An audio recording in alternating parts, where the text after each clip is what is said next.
This is where the early planning is taking place for our so-called Disney World project. But before I go into any of the details, I want to say just a word about the site of our Florida project. As you can see on this map, we have a perfect close.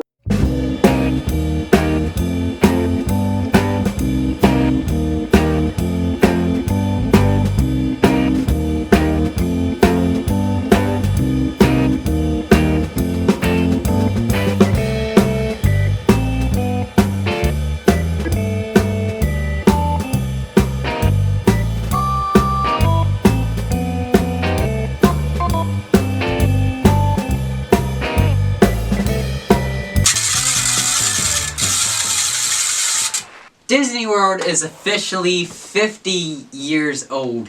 Born October 1st, 1971, Magic Kingdom opened. And how do we celebrate here at Big Beautiful Disney? Well, by taking a look at how the maps have transformed over the years. And also because you guys wanted this series, because you absolutely smashed that like button. So, we're going to be taking a look at the evolution of Magic Kingdom maps. The first version of the Magic Kingdom map wasn't anything great, but it did provide a nice tool for guests to use when they are in the park. The map itself is literally a 28 by 25 piece of paper. It unfolded to the color-drawn map itself, with restaurants, shops, and attraction listed below. Magic Kingdom is split into 6 lands: Main Street USA, Tomorrowland, Fantasyland, Frontierland, Adventureland, and Liberty Square. Many classics are in Magic Kingdom, and they've been there since opening day, like Haunted Mansion, It's a Small World, Country Bear Jamboree, Jungle Cruise, Dumbo.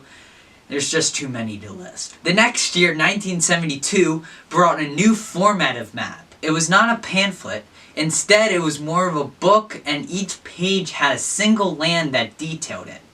Cinderella Castle was on the cover, and it was sponsored by Gulf Gas. On the first 2 pages were a table of contents, and a map of how to get to Walt Disney World. On the middle pages were the information on the lands, and the last pages were the other popular attractions in Florida. And I'm not kidding. Disney actually advertised their competition, and 3 whole pages dedicated to your trip to Disney World and how golf can help. 1973 and 1974 were almost the same. Same format, but the maps of the lands were colored, and they were called information guides. In 1973, Tom Sawyer Island opened near Frontierland. Also, it wasn't sponsored by Golf, so apparently Golf didn't help your Walt Disney World trip very much. 1975 brought a new style to guide maps. The format were the same. Each page gave information on the lands, but in the middle was a colorful guide map of the whole park. 1975 was a big year that changed Disney World history. In 1975, Tomorrowland fully opened. When Walt Disney World first opened in 1971, Tomorrowland wasn't built yet. Tomorrowland only opened with 1 ride, Tomorrowland Speedway. It wouldn't be finished until 1975 with the addition of Space Mountain, Carousel of Progress, If You Had Wings, Mission to Mars, Circle Vision 360, and Starjets were also opened and completed Tomorrowland 1.0, as I like to call it. Crossing over into the 80s, in 1980, Big Thunder Mountain opened in Frontierland. The giant mountain would need to be added to the map, and the map would not change their format yet. In 1981, Disney World celebrated its 10th anniversary. The first variation of the 10th anniversary map in 1981 had balloons and the Cinderella Castle, as well as the new, at the time, Magic Kingdom logo would be used and is known for the 1980s Disney World. On the cover in the 1982 map were Mickey and Minnie riding a 10th anniversary float, also brought to you by Polaroid. Inside the map, each page would give details about the land and have a map of the lands, but in the middle of the guidebook, a map of the park. In 1983, the cover of the map was graced by the Fab Four themselves, Mickey, Minnie, Goofy, and Pluto. They were in front of Cinderella Castle, and they were in the not-so-great walk-around characters that were around in the 80s.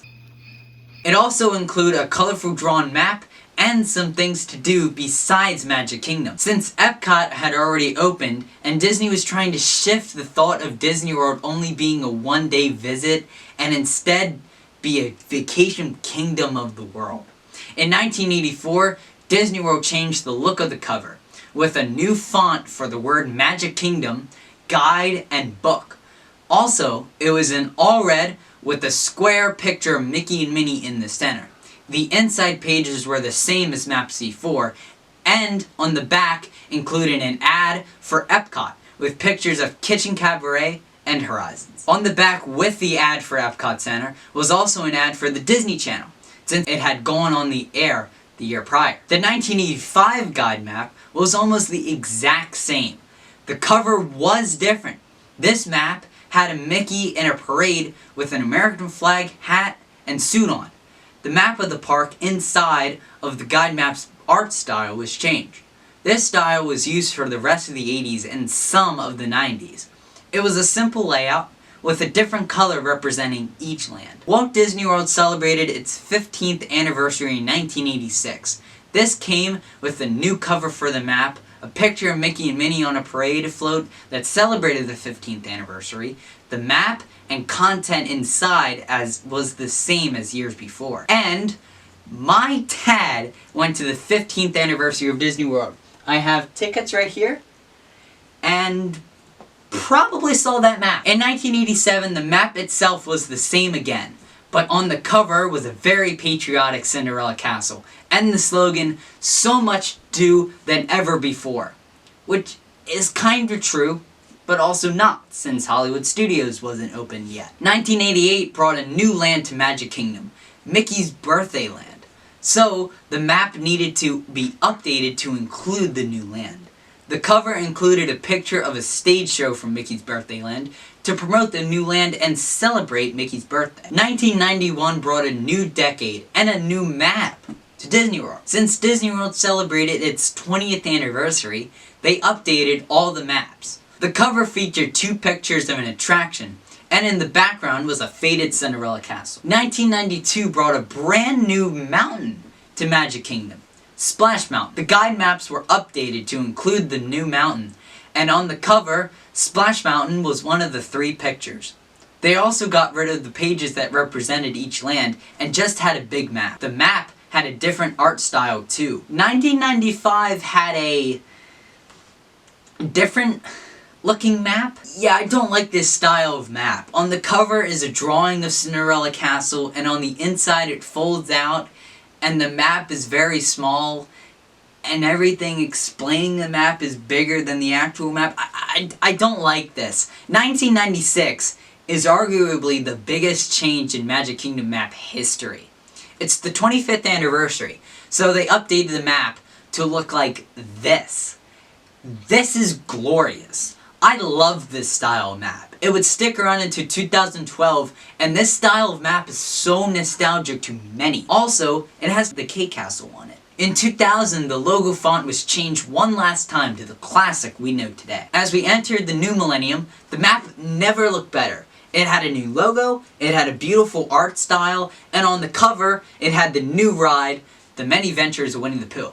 That was also controversial among Disney fans, but can't get into that right now, because I don't want this to be a 30-minute video. 2002 brought a new cover style. Instead of having a square photo in the middle, they made the cover photo bigger to take up the whole cover. On the top had the Magic Kingdom logo and said Guide Map. The 2007 map updated the thing above the photo. Now, up until 2013, the thing would have the logo and a slogan for the park at the time. In 2007, it was the year of a million dreams. And in 2009, it was Celebrate Today. In 2013, the map would get a complete overhaul. It would look much cleaner. Oversimplification got to the Magic Kingdom map, RIP. I like the old map art style, like a lot, but it was changed to look like the new My Disney Experience app map, which if you don't know, My Disney Experience is a planning app that has a map of Walt Disney World, all 4 parks. The map was also updated quickly to include new Fantasyland. In 2014, Seven Dwarfs Mine Train was added to the new land. The last change to the Magic Kingdom map just happened at the beginning of October 2021 for the 50th anniversary of Magic Kingdom in Walt Disney World. So, since, if you're picking up a theme here, every big anniversary, Disney World updates the map somehow. So this time, they would have the icon on the front, in Magic Kingdom's case, Cinderella Castle, and on the bottom, it has the Walt Disney World 50th logo on it. And the layout of the maps haven't changed. Like, it's still the pan flip that you unfold.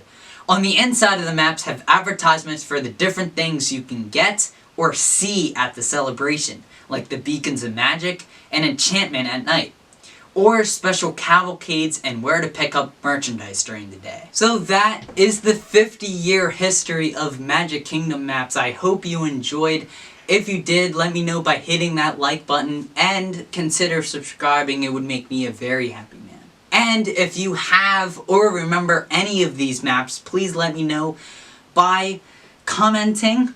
And if you want to see more in this series, please hit that like button. And with that, I will see you in the next one. Have a magical day, everybody.